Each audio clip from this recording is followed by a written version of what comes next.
Hey guys, welcome back to the channel, and today I'm going to show you how to dispute a transaction with Capital One. Now there are four methods to do this. I'm going to show them to you right now. The first is online banking. So what you want to do is to log into your Capital One online banking account, and then you want to navigate to the transaction tab to view your recent transactions, and then find the transaction that you want to dispute and click on it, and then click dispute transactions to start up the dispute process, and just follow the prompts to provide more information about the disputed transactions.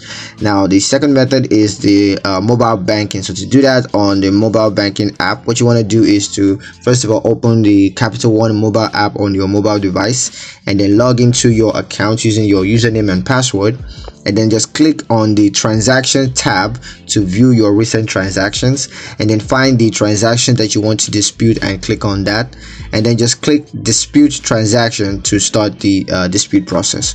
Now for to do that on phone, what you want to do is to call Capital One's customer service at the number right there on the screen, and then just follow the automated prompts to speak with a customer service representative, and then you just gotta explain the dispute to the customer service and provide any required information, and they're gonna help you to do that. Now for the last step, which is the in-person option, you can just find a Capital One branch near you and just visit in person, and then you can speak with a banker to initiate the dispute process and just provide any required information to support your dispute. And yeah, that's pretty much it for the video. I hope you guys liked it. Hope you found the info useful. If you did, like the video, comment down below, let me know what you thought, share the video with your friends, and subscribe to the channel if you haven't done so already, and I will see you guys in the next one. Peace.